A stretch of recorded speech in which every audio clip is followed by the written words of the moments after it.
Setiap kamera CCTV bertindak sebagai saksi bisu yang sering diabaikan oleh para penjahat. Detektif tak bernyawa ini merekam momen-momen yang seharusnya tidak pernah terlihat lagi, memberikan gambaran samar tentang misteri yang mungkin tidak akan pernah terungkap dan tidak terbalaskan. Nomor 10. Tina Louise Greer berusia 32 tahun, seorang ibu dan penduduk Gold Coast and the Land. Dialah yang menjadi pusat kasus lama paling memilukan yang belum terpecahkan di Queensland hingga saat ini. Pada tanggal 18 Januari 2012, Tina mengantarkan putri remajanya, Lily, ke acara menginap sebelum kembali ke rumahnya di Beachmont Road. Baru-baru ini, dia mencoba mengakhiri hubungan yang sangat abusif dengan pasangannya, Leslie Grumpy Sherman, seorang anggota Fink Outlaw Motorcycle Club yang dikenal dan ditakuti. Pada hari itu, Tina pergi mengunjungi dia di properti Clumber miliknya, dan dari daerah inilah akhirnya dia menghilang. Tina gagal menjemput putrinya dari acara menginap keesokan harinya, yang dianggap tidak seperti biasanya. Keluarga dengan cepat melaporkan kejadian tersebut sehingga memicu penyelidikan besar-besaran dengan Sherman sebagai pusat perhatian. Namun, dia segera menjelaskan bahwa Tina telah pergi meninggalkan propertinya pada tanggal 19 Januari. Pernyataan ini ditambah dengan ditemukannya mobil Tina yang ditinggalkan di Governor's Chair Lookout di Spicer's Gap, membuatnya dinyatakan bebas dari kecurigaan. Area di mana mobilnya ditemukan adalah jalan buntu yang melewati rumah Sherman dan berbatasan dengan Taman Nasional yang terpencil. Meskipun telah dilakukan pencarian besar-besaran di Taman Nasional, Tina tetap hilang. Sherman tetap tercatat sebagai pihak yang menjadi perhatian penyidik, namun tidak ada bukti yang muncul untuk mengaitkannya dengan kejahatan tersebut. Tahun-tahun berlalu, dan Sherman, satu-satunya tersangka yang disebutkan namanya, terlibat dalam kecelakaan mobil fatal pada 2018. Kepergiannya mempersulit upaya untuk mengetahui apa yang terjadi pada Tina atau menemukan jenazahnya. Penyelidikan selanjutnya menyebutkan adanya rekaman pengawasan yang diduga menunjukkan bahwa Sherman telah menguntit Tina. Dimasukkannya bukti CCTV inilah yang mengarah pada kesimpulan bahwa pacar biker tersebut mungkin telah menyerang Tina secara brutal dan merenggut nyawanya. Inkus memutuskan bahwa Sherman berhasil menyembunyikan tubuh korban dan bahwa mungkin hanya dia satu-satunya yang tahu di mana Tina berada. Saat ini, hadiah sebesar $250.000 masih berlaku melalui kepolisian Queensland, mendorong siapapun yang memiliki informasi terkait hilangnya dan kemungkinan pembunuhan Tina Greer untuk melapor. Sebagai akibat dari hilangnya Tina Greer Project didirikan, sebuah organisasi advokasi yang didedikasikan untuk mereformasi respons terhadap kekerasan dalam rumah tangga. Nomor 9. Sian Emma O'Callaghan adalah seorang wanita Inggris yang lahir di Swindon, Wiltshire, Inggris, tempat ia tinggal hampir sepanjang hidupnya. Sayangnya, kota kelahirannya juga menjadi latar belakang hilangnya dan pembunuhannya. Benang merah yang kusut itu dimulai pada larut malam tanggal 18 Maret 2011. Ketika wanita berusia 22 tahun itu meninggalkan kenyamanan rumahnya untuk keluar malam di kota. Benang merah yang sama itu berakhir 6 hari kemudian dengan ditemukannya jasadnya. Di antara dua peristiwa ini terjadi kejahatan keji yang merenggut orang yang mereka cintai dari keluarga dan teman-temannya. Sian sangat bersemangat ketika dia meninggalkan rumahnya yang dia tinggali bersama pacarnya Kevin Rip di daerah Old Town Swindon. Dia berencana pergi ke klub malam Sujo setempat yang terletak hanya 800 meter dari apartemennya. Setelah malam berpesta, wanita muda itu mulai berjalan pulang, menempuh jarak 800 meter yang sama di lingkungan yang dianggap aman. Bagian jalan ini dipenuhi kamera keamanan yang merekam Sean saat dia mulai berjalan, dengan cap waktu pukul 8 menit sebelum jam 2 pagi pada tanggal 9 Maret. Perjalanan itu seharusnya memakan waktu sekitar 10 menit. Setengah jam kemudian, Kevin menerima pesan teks dari pacarnya, meskipun tidak jelas apa yang dia katakan. Pada pukul 9.45 pagi itu, Sean masih belum kembali ke apartemen, sehingga Kevin melaporkan dia hilang ke polisi, yang segera memulai penyelidikan. Setelah menganalisis pesan teks yang diterima Kevin, para penyelidik dapat menentukan bahwa pesan itu berasal dari area hutan Savernake, yang terletak 12 mil dari rumah mereka. Bagian inilah yang menjadi fokus pencarian. Pada tanggal 20 Maret, saat operasi pencarian dan penyelamatan diluncurkan, polisi setempat mengeluarkan imbauan publik pertama. Mereka menjelaskan keadaan seputar hilangnya secara tiba-tiba dan menyoroti bahwa mengingat waktu yang berlalu antara rekaman CCTV dan pesan teks, diyakini bahwa wanita yang hilang tersebut telah dijemput oleh sebuah kendaraan dan dibawa ke daerah itu. 2 hari setelah upaya pencarian dimulai, 400 relawan bergabung dan donasi mulai berdatangan, memastikan kasus ini tetap terbuka dan aktif. Detektif pada saat itu sedang meneliti beberapa jam rekaman kamera pengawas dan mencatat sebuah taksi Toyota Avensis berwarna hijau yang berada di sekitar lokasi tempat Sean menghilang. Kendaraan tersebut dilacak kembali ke seorang sopir taksi berusia 47 tahun, Christopher Halliwell. Meyakini kehadirannya mencurigakan, polisi menangkap warga Swindon tersebut setelah melacaknya ke sebuah supermarket Asda. Secara bersamaan, taksinya juga disita dan nantinya akan memainkan peran kunci dalam penyelidikan. Pihak berwenang meyakini bahwa Halliwell telah menculik Sean. Kasus penculikan itu kemudian berkembang menjadi penyelidikan pembunuhan pada hari yang sama ketika jasad wanita muda tersebut ditemukan di kuburan dangkal di Uffington, Oxfordshire. Koroner menyatakan bahwa luka di kepala mungkin menjadi penyebab kematiannya, namun belum ada konfirmasi pasti. Pada tanggal 26 Maret 2011, Christopher Halliwell didakwa dengan pembunuhan tingkat pertama dan pertama kali hadir di pengadilan pada tahun berikutnya. Dia mengaku tidak bersalah atas tuduhan mengambil nyawa Sean. Kemudian pada tahun itu, dia hadir di Bristol Crown Court, kali ini mengaku bersalah. Dia kemudian dijatuhi hukuman penjara seumur hidup, dan setelah pengakuan bersalah itu, terungkap bahwa pelaku mungkin juga terkait dengan kasus lain, termasuk hilangnya Becky Garden Edwards pada tahun 2007. Namun karena kesalahan prosedur, setiap pengakuan yang dibuat oleh Halliwell dianggap tidak dapat diterima di pengadilan. Beberapa kasus lain kemudian diperiksa kembali dari sudut kemungkinan keterlibatan Halliwell, termasuk hilangnya Sally Ann John dan Claudia Lawrence. Akhir tragis. Sean O'Callaghan dan penyelidikan yang menyusul memungkinkan penegak hukum mendapatkan perspektif baru terhadap kasus-kasus lama tertentu yang belum terpecahkan, dengan kemungkinan akhirnya dapat memecahkannya. Orang-orang terdekat juga mulai menyerukan agar undang-undang dan pemeriksaan keamanan terhadap sopir sewan pribadi diperketat dalam upaya mencegah para penjahat mendapatkan akses ke calon korban. Nomor 8. Aisling Murphy lahir pada bulan Juli tahun 1968 sebagai anak bungsu dari 3 bersaudara dengan seorang kakak laki-laki dan kakak perempuan. Ia dibesarkan di dekat Brewball yang terletak di barat daya Tullamore. Dari 2011 hingga 2017, dia fokus pada studinya yang berlangsung di Sacred Heart School. Pada tahun 2021, dia lulus dari Mary Immaculate College dengan gelar sarjana pendidikan di bidang pengajaran sekolah dasar.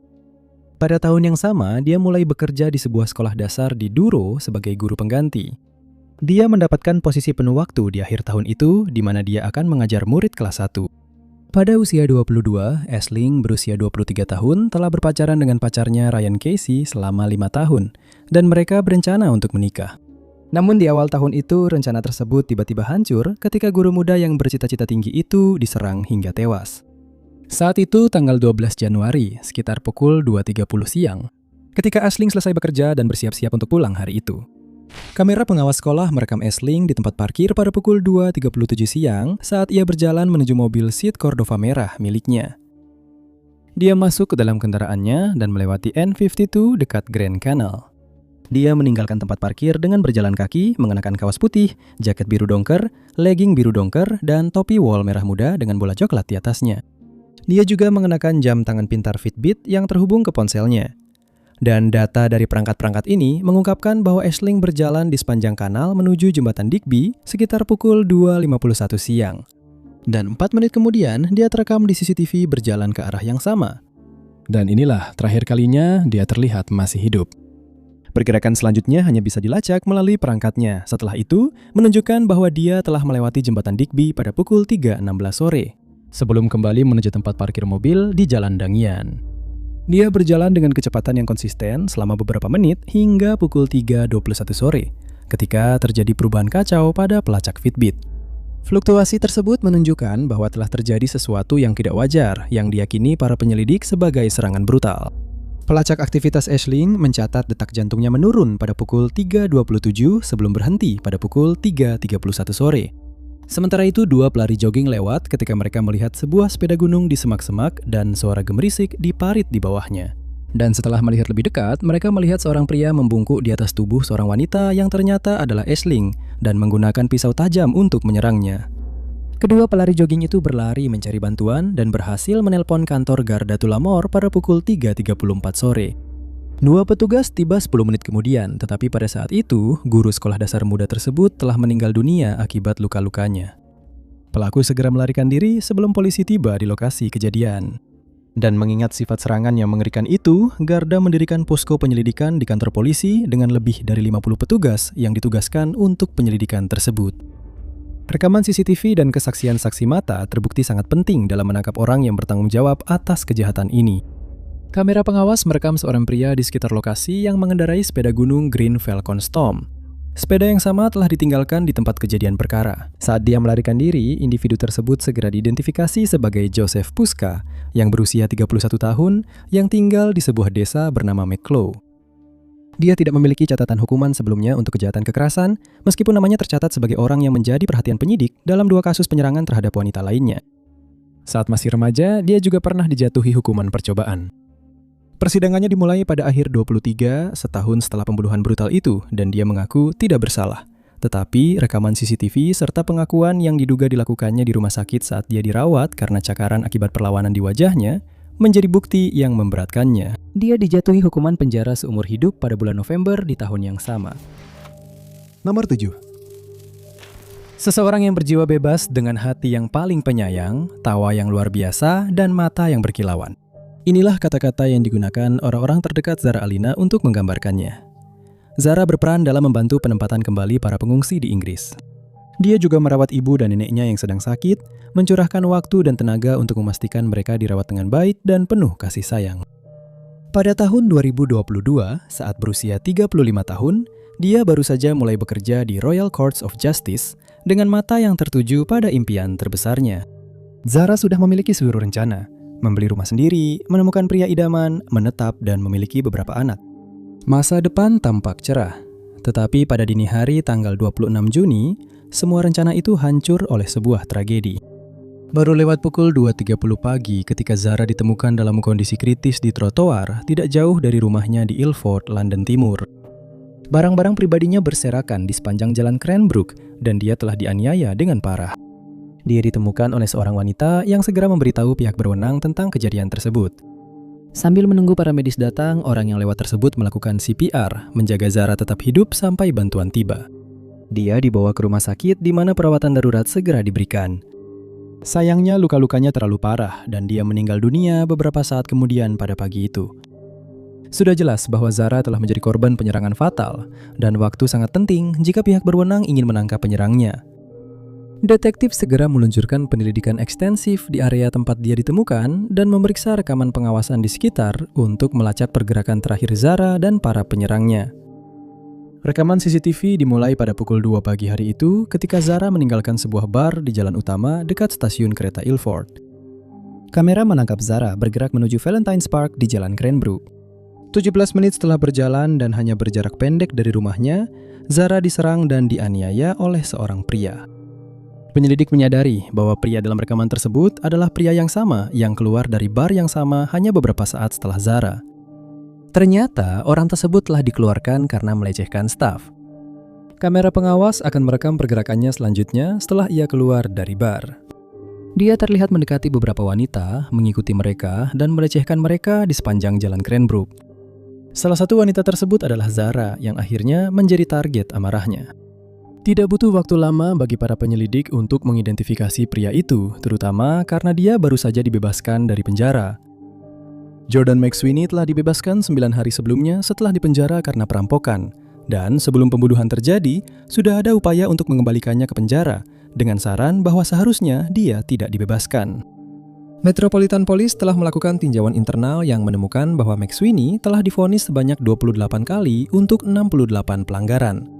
Dia sudah 9 kali masuk penjara secara terpisah dengan riwayat kekerasan, pelecehan, dan perintah larangan mendekat atas namanya. Pembebasannya tahun itu disertai dengan persyaratan, termasuk konseling dan melapor kepada pihak berwenang. Kekhawatiran telah muncul 4 hari sebelum pembunuhan Zara bahwa McSweeney tidak hadir dalam 2 janji temu tersebut. Setelah tersangka diidentifikasi, ia ditangkap dan pada tanggal 18 November tahun itu, ia muncul di pengadilan Old Bailey melalui sambungan video dan ia mengakui tuduhan tersebut serta mengaku bersalah, yang mengakibatkan hukuman penjara seumur hidup. Nomor 6, Elaine O'Hare, lahir di Dublin pada tahun 1976, di mana ia bersekolah di Sekolah Menengah St. Joseph of Clooney. Dia dilaporkan mengalami perundungan selama masa sekolahnya, yang menyebabkan masalah kesehatan mental selama masa remajanya.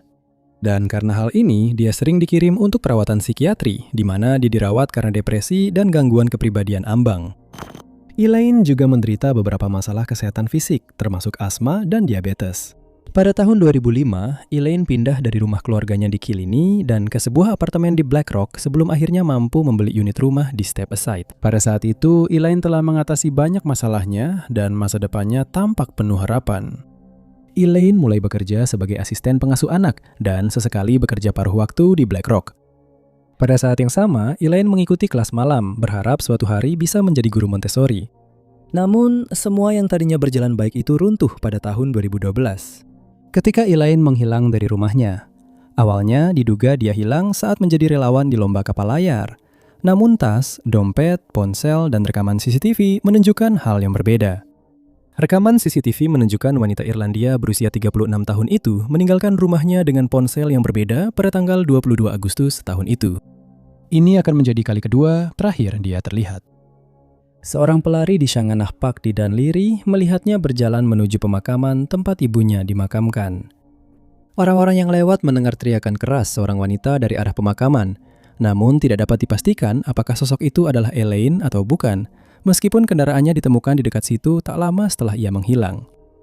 Mengingat riwayat masalah kesehatan mental dan situasi di sekitar kejadian tersebut, diyakini bahwa dia menghilang atas keinginannya sendiri. Kasus ini kemudian menemui jalan buntu dan langsung meloncat ke tanggal 10 September 2013. Hari itu, dua pemancing melihat sebuah tas tergeletak di dasar waduk Fartree dekat County Wicklow. Mereka mengambilnya dan di dalamnya ditemukan pakaian, borgol, alat penutup mulut, serta satu set alat pengekang tangan dan kaki. Mereka menyerahkan barang-barang tersebut ke kantor Garda yang kemudian memicu penyelidikan lebih lanjut di area tersebut. Dan selama pencarian, ditemukan borgol, kunci, topeng kulit, pisau yang diasah, gantungan kunci, dan inhaler. Gantungan kunci tersebut memiliki kartu loyalitas toko Dunnes yang segera diketahui milik Elaine O'Hara. Danau itu juga disisir yang kemudian mengungkapkan dua ponsel Nokia, baterai ponsel, kacamata korektif, dan sebuah ransel. Kacamata tersebut cocok dengan catatan yang dimiliki Elaine di cabang Specsavers. Sementara itu, seorang pelatih anjing telah berjalan-jalan dengan anjing-anjingnya di area yang sama selama berbulan-bulan, hingga pada bulan Agustus, salah satu anjingnya sesekali menghilang dan kembali dengan membawa tulang. Pada tanggal 13 September, 3 hari setelah tas berisi barang-barang ditemukan, anjing yang sama mengambil tulang lagi, kali ini disertai dengan pakaian. Pelatih itu menghubungi pemilik tanah, khawatir bahwa sisa-sisa tersebut mungkin milik manusia. Pencarian lanjutan dilakukan dan ditemukan lebih banyak fragmen yang segera dikonfirmasi sebagai sisa-sisa manusia. Melalui catatan gigi, sisa-sisa tersebut dipastikan sebagai milik Elaine. Sudah jelas bahwa Elaine telah menjadi korban pembunuhan. Penyelidikan yang dilakukan setelahnya mengungkap adanya hubungan online antara wanita yang hilang itu dan sebuah profil bernama Architect 72. Arsitek tersebut adalah Graham Dwyer yang menurut polisi telah menjalin hubungan dengan Elaine yang melibatkan tindakan kekerasan dari kedua belah pihak. Hubungan mereka mulai merenggang sekitar tahun 2010, namun kembali terjalin pada tahun berikutnya ketika Dwyer menghubungi Elaine melalui ponsel prabayar yang ternyata adalah dua ponsel Nokia tersebut. Dengan bukti dari dua perangkat ini serta laptop milik Elaine, polisi berhasil mendapatkan surat perintah penggeledahan untuk rumah Dwyer, di mana mereka menemukan lebih banyak bukti yang menghubungkannya dengan kejahatan tersebut. Hal ini ditambah dengan rekaman CCTV yang menunjukkan tersangka telah mengunjungi korban sebanyak 9 kali di apartemennya, sudah cukup untuk melakukan penangkapan. Setelah 11 tahun melalui rangkaian persidangan, banding, dan bukti yang dinyatakan tidak dapat diterima, dia dinyatakan bersalah atas kematian Elaine O'Hara dan dijatuhi hukuman penjara seumur hidup. Nomor 5. Mahasiswi tingkat akhir Samantha Lee Josephson lahir di Princeton, New Jersey dan dibesarkan di Robbinsville. Dia kuliah di Universitas Carolina Selatan, mengambil jurusan ilmu politik dengan rencana menyelesaikan studinya pada tahun 2019. Dia mendapatkan beasiswa ke Fakultas Hukum Universitas Drexel serta beasiswa parsial ke Rutgers.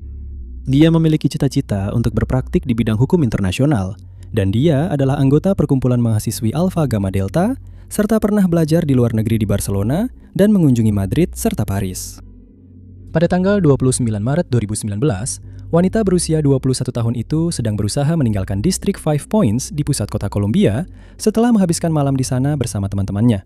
Dan saat itu, sekitar pukul 2 pagi, ketika dia keluar dari bar Dog setelah memesan tumpangan Uber. Rekaman kamera pengawas dari bar tersebut merekam momen ketika sebuah Chevrolet Impala hitam berhenti di samping Samantha pada pukul 2:09 pagi itu. Dan dia masuk ke dalam mobil itu seperti yang biasa dilakukan ketika Uber yang dipesannya tiba. Hanya saja kali ini itu bukan Uber miliknya. Samantha mengira Chevrolet itu adalah tumpangan untuk pulang, dan begitu dia masuk ke dalam kendaraan itu, tidak ada jalan keluar lagi. Sopirnya mengaktifkan kunci pengaman anak, yang berarti pintu hanya bisa dibuka dari luar, dan Samantha pun terjebak. Keesokan harinya, teman sekamarnya yang khawatir akan keselamatannya melaporkan bahwa Samantha hilang. Tak lama setelah itu, sebuah mayat ditemukan di sebuah ladang di New Zion, yang kemudian dipastikan sebagai wanita yang hilang tersebut. Otopsi selanjutnya mengungkapkan adanya beberapa luka akibat benda tajam pada tubuh korban. Dia mengalami sekitar 120 luka. Ada bukti bahwa Samantha telah berusaha melindungi diri dari serangan itu, karena salah satu serangannya mengenai kepalanya. Dia mengalami luka pada tengkorak dan otaknya. Arteri karotisnya telah tertusuk, dan dia juga mengalami beberapa luka robek lagi di bahu, leher, tubuh, punggung, paru-paru, tungkai, dan telapak kakinya. Dengan menggunakan rekaman pengawasan dari penculikan tersebut, para penyelidik berhasil melacak mobil itu kembali ke pemiliknya. Nathaniel Rowland ditangkap, dan saat penggeledahan kendaraannya ditemukan cairan pemutih, tisu, pembersih kaca, ponsel Samantha, serta banyak sekali barang bukti yang tertinggal. Di kediaman Rowland ditemukan perlengkapan pembersih dan 2 senjata tajam, yang keduanya mengandung lebih banyak DNA korban. Sampel dari kuku Rowland juga berasal dari Samantha. Pelaku kemudian didakwa dengan penculikan dan pembunuhan, serta ditolak untuk mendapatkan jaminan. Persidangannya dimulai pada Juli 2021, di mana jaksa memanggil 31 saksi ke pengadilan. Pihak pembela tidak memanggil saksi, dan Rowland tidak memberikan kesaksian. Dan seminggu kemudian, setelah musyawarah selama 1 jam, juri menyatakan dia bersalah dan menjatuhkan hukuman penjara seumur hidup. Nomor 4. Jurnalis Swedia dan pekerja lepas untuk beberapa media berita, Kim Wall, lahir dan dibesarkan di Kabupaten Skane. Pada tahun 2013, dia memenangkan Future of Journalism Prize, dan pada tahun 2016 memenangkan Digital Hansel Mead Prize, dan dia juga menerima berbagai hibah dari sejumlah lembaga, termasuk Pulitzer Center of Crisis Reporting dan Ground Truth Project. Pada tahun 2017, dia mengatur wawancara dengan pengusaha Denmark, Peter Madsen, dan sangat antusias untuk naik ke kapal selam kecil milik Madsen, UC-3 Nautilus. Pada tanggal 10 Agustus 2017, gambar pengawasan ini diambil saat Kim berdiri di menara kapal selam setelah dia baru saja naik ke kapal itu di Teluk Køge, Denmark.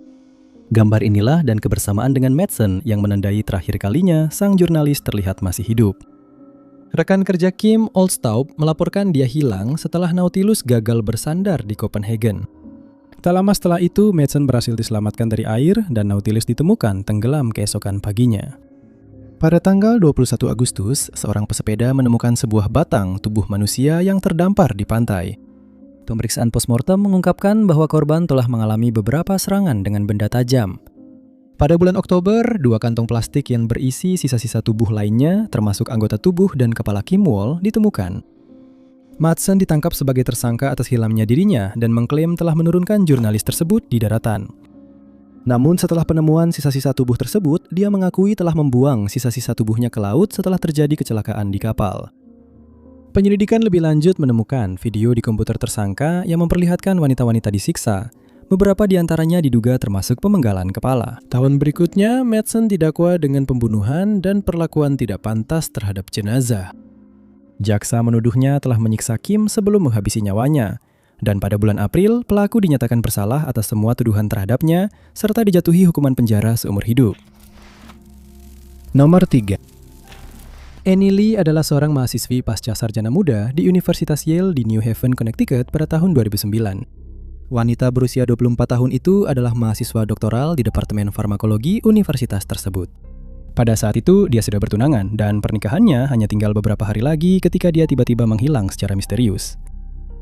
Pada tanggal 8 September, Annie meninggalkan apartemennya dan menuju ke Sterling Hall of Medicine. Kemudian pagi itu, dia meninggalkan gedung tersebut dan pergi ke gedung riset kampus yang beralamat di Amistad Street nomor 10. Dia meninggalkan dompet, ponsel, dan uang tunainya di kantornya di Sterling Hall dan masuk ke laboratorium riset tepat setelah pukul 10.00 pagi seperti yang terlihat pada rekaman kamera keamanan gedung. Namun kamera-kamera tersebut tidak merekam wanita yang hilang itu keluar dari gedung tersebut. Pada pukul 9.00 malam di hari yang sama, salah satu dari 5 teman serumahnya mulai khawatir akan keselamatannya dan menelpon polisi untuk melaporkan bahwa dia hilang. Para penyelidik segera menutup seluruh gedung setelah meninjau rekaman keamanan, di mana mereka menemukan bahwa Annie belum keluar.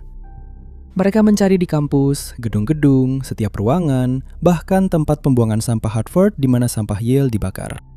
FBI, Departemen Kepolisian New Haven, dan Polisi Negara Bagian semuanya terlibat dalam pencarian tersebut. Upaya pencarian itu berlangsung selama beberapa hari hingga tanggal 13 September, hari pernikahan Annie. Itu adalah hari Minggu ketika pihak berwenang menemukan dan mengambil jenazah korban dari saluran kabel di dinding yang terletak di ruang bawah tanah laboratorium. Pakaian korban yang bernoda merah ditemukan di langit-langit gedung yang sama. Kasus orang hilang berkembang menjadi penyelidikan pembunuhan. Karena seluruh kampus hanya mengandalkan kartu identitas Yale untuk akses ke berbagai area, penegak hukum menyimpulkan bahwa akan terlalu sulit bagi orang asing untuk masuk ke laboratorium ini. Jadi mereka mulai memfokuskan penyelidikan mereka pada karyawan Yale dan mahasiswa lainnya.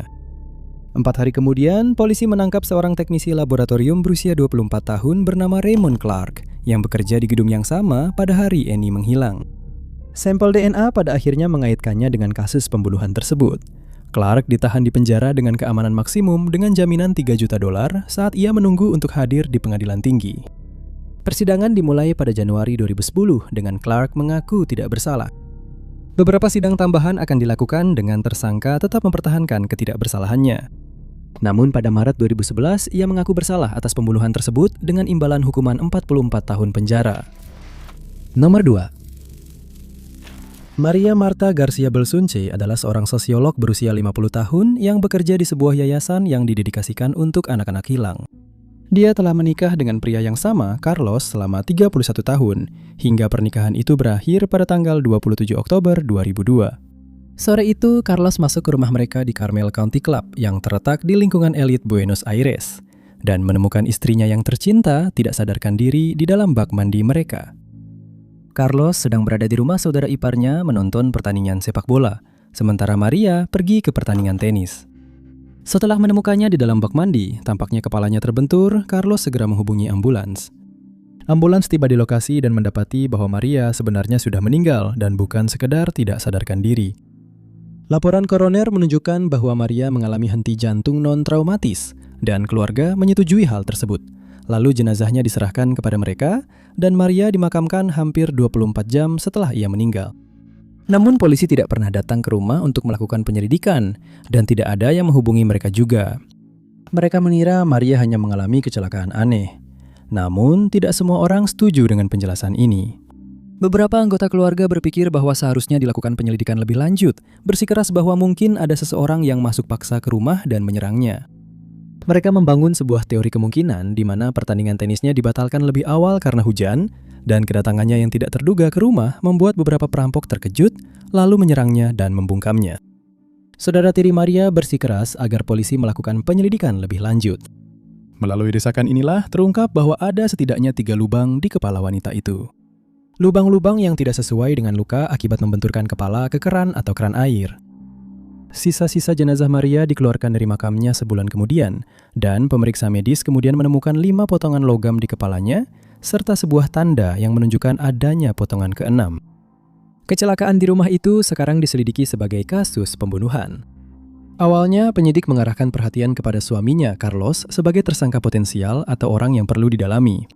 Faktanya, dia ditangkap, diadili, dan dinyatakan bersalah atas kejahatan tersebut sebelum akhirnya dibebaskan berkat bantuan kamera pengawas di rumah. Kamera-kamera tersebut merekam Carlos pulang ke rumah sore itu setelah Maria sudah meninggal, memastikan bahwa dia tidak terlibat dalam pembunuhan tersebut. Senjata yang digunakan dalam kejahatan tersebut diketahui adalah revolver kaliber 0,32. Para penyelidik hanya memiliki bukti tidak langsung dan belum cukup untuk memecahkan kasus ini. Baru pada tahun 2018, mereka akhirnya menangkap pelaku, dan itu berkat sistem CCTV milik masyarakat. Kamera di area berpagar merekam seorang pria bernama Nicholas Pacello mengemudikan mobil keluar dari area country club pada sore hari itu. Dan pada saat penemuan ini terjadi, dia sudah berada di penjara, menjalani hukuman karena kasus pencurian. Kesaksian saksi mata, Alibi yang tidak terkonfirmasi, rekaman CCTV, dan kesaksian dari rekan-rekannya membantu para penyidik membuktikan Pacello bersalah atas pembunuhan tersebut. Mereka menemukan bahwa dia memiliki riwayat panjang merampok tetangga-tetangganya yang kaya, dan inilah yang sedang dia coba lakukan pada hari terjadinya kejahatan itu. Namun seperti yang sudah diprediksi oleh orang-orang terdekatnya, Maria pulang lebih awal. Nomor 1. Liberty Squire, yang dikenal sebagai Libby oleh kebanyakan orang, lahir pada tahun 1998 dan tumbuh besar di West Wycombe, Buckinghamshire. Pada tahun 2019, dia terdaftar di Universitas Hull, di mana dia belajar filsafat. Pada tanggal 31 Januari tahun itu, mahasiswi asal Inggris tersebut pergi keluar malam bersama teman-temannya, namun kemudian menghilang di tengah kabut malam. Mereka memilih untuk pergi ke Kingston upon Hull yang terletak di East Riding of Yorkshire. Pada pukul 23.20, rombongan itu meninggalkan area tersebut dan menuju ke Whalley, sebuah klub malam populer yang terletak di pusat kota Hull. Meskipun semua temannya telah minum, Libby dilaporkan menjadi yang paling mabuk. Saking mabuknya, staf di Whalley menolak untuk mengizinkannya masuk. Teman-temannya memanggil taksi dan Libby diantar kembali ke rumahnya di Wellesley Avenue. Namun, mahasiswi tersebut tidak mau masuk ke apartemennya dan malah terus berjalan di jalan seperti yang terekam pada rekaman CCTV terakhirnya. Kamera pengawas menjadi saksi bisu pergerakan Libby memperhatikan saat dia menyeberang ke Beverly Road. 10 menit kemudian, dia ditemukan terisak-isak di jalan setengah mil jauhnya. Orang-orang yang lewat mencoba menawarkan bantuan, tapi dia tidak bisa bicara dengan jelas dan dikabarkan bersikap agresif. Dia menghilang tak lama setelah itu, dan yang terjadi selanjutnya adalah pencarian orang hilang terbesar dalam sejarah kepolisian Humberside. Lebih dari 100 petugas polisi dan staf mencari bukti, dengan tim khusus menyisir perairan terdekat seperti Sungai Hill, Beverly, dan Barnstaple Drain. Selama upaya ini, para penyelidik memeriksa rekaman kamera pengawas dan mencatat adanya mobil Astra berwarna perak di sekitar lokasi terakhir Libby yang diketahui. Mobil Astra itu segera dikaitkan dengan Powell Relowich, seorang tukang daging berusia 24 tahun yang kemudian ditangkap atas dugaan menculik wanita yang hilang tersebut. Sebagai bagian dari penyelidikan, diketahui bahwa ia memiliki serangkaian tuduhan terkait voyeurisme, perbuatan tidak senonoh di tempat umum, dan pembobolan. Dia telah mengintai perempuan-perempuan di daerah tersebut dan melakukan berbagai pelanggaran terhadap mereka. Saat berada di penjara, jasad Libby Squire ditemukan oleh seorang nelayan di Muara Humber 2 bulan setelah dia menghilang. Meskipun kondisi jasad yang membusuk menghalangi penyidik untuk menentukan penyebab kematiannya, mereka tetap melanjutkan dengan menuntut Relowich atas kejahatan tersebut. Setelah 6 hari pertimbangan yang cermat, juri memutuskan tersangka bersalah atas penyerangan terhadap Libby dan menghilangkan nyawanya. Dia dijatuhi hukuman penjara keesokan harinya, dengan hakim menganggapnya sebagai individu yang sangat berbahaya. Terima kasih banyak sudah menonton. Jika kalian menyukai video ini, jangan lupa tekan tombol suka. Juga jangan lupa untuk berlangganan dan klik lonceng notifikasi agar tidak ketinggalan semua unggahan kami selanjutnya. Nama saya Top 5 Unknowns dan sampai jumpa di video berikutnya.